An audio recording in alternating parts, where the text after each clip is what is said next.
G'day folks, I'm Rick Hollis.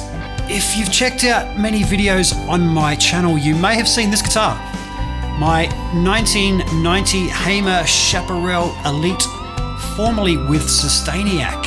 And a lot of people ask me about this hole in the neck cavity right there. And there's also some empty switch slots here. I pulled that out. I pulled out the original. I have the original right here. What went in behind that was this circuitry right here. You can see those little switches. They used to poke through the holes. And this here is the Sustainiac, which used to sit in the neck cavity, hence the big hole. This was a major part of my style.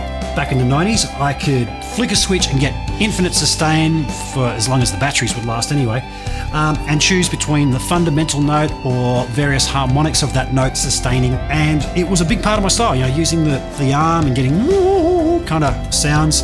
But I pulled it out because in the back here, there is a cavity for two 9-volt batteries. And I would go through those two 9 volts fairly quickly in like an hour or two of use. That was the old Sustainiac from the late 80s. It is now 2020, so I paid Alan at Maniac Music, who make the Sustainiac, to pre-wire a new one for my guitar. He happened to have a guitar just like this in the workshop. So they are notoriously hard to wire up. They can take hours to do. So I paid him the extra to do it all for me in a guitar just like this. And he has sent me all the guts to just drop in.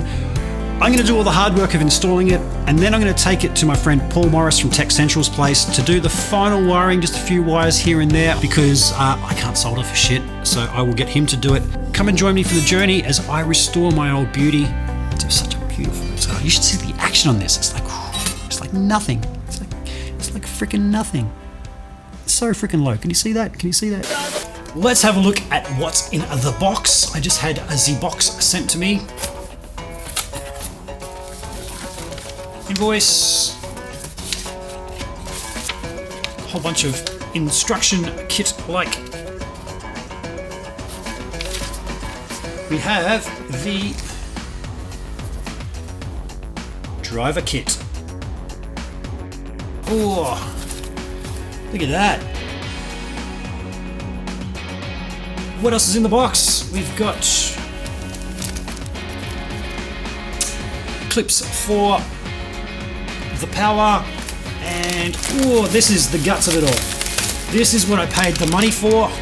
It's a pre-wired board. Don't know if you'll be able to see through the plastic once that gets focused, but that is all pre-wired. So that's what's going to poke out the front of my guitar,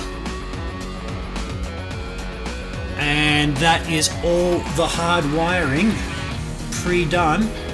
I should be able to just drop that into my guitar without too much fuss, and I will get my friend Paul Morris at Tech Central to check the wiring diagrams and do the final things, because I don't know shit about electronics. I don't pretend to. The nitty-gritty stuff, Paul Morris is my man. So I'm going to take out all my old stuff that doesn't need to be there anymore. Not that there's much left, but I need to remove the neck pickup and replace it with this new driver. Man, this is all just ready to go.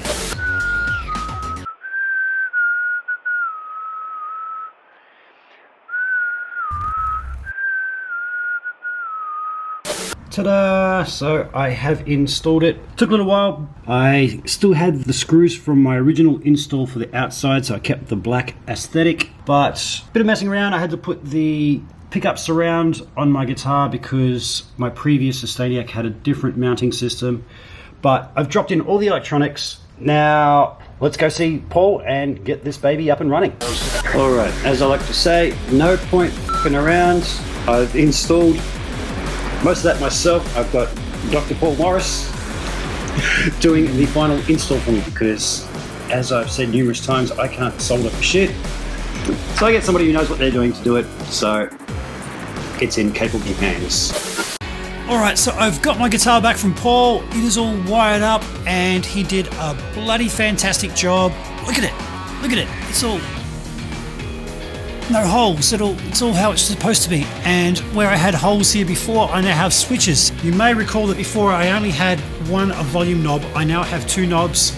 Where there was a tone knob, I've actually got a drive control put in there, but the main guts of it all is these two switches here, and that is the on-off switch and then the mode. So by mode you can either have, how about I just turn it on and show you.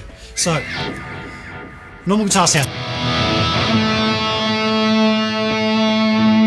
It's got a fair bit of sustain. I got a fair bit of distortion going on there, but dies off. So, when I flick the switch on, so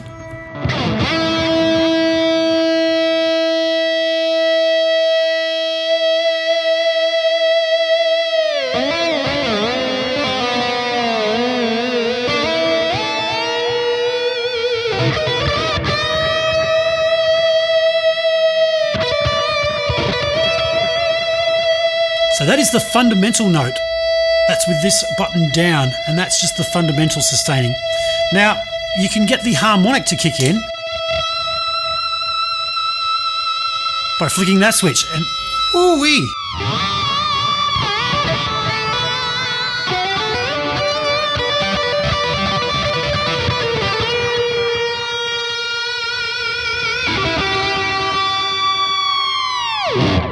What a sound. Now, there's one more mode, and that's in between, which is a mixture of the two. And so that has the fundamental note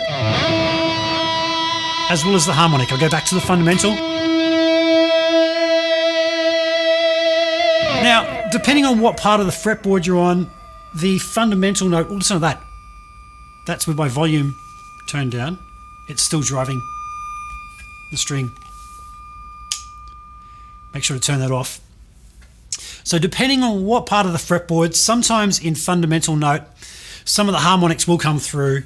It's just the nature of the beast. It's you gotta control it. It'll take off on you if you're not careful. How about I just shut up and play along to a track so we can get the feel of how it actually sounds, playing some music, because that's what it's all about, playing music.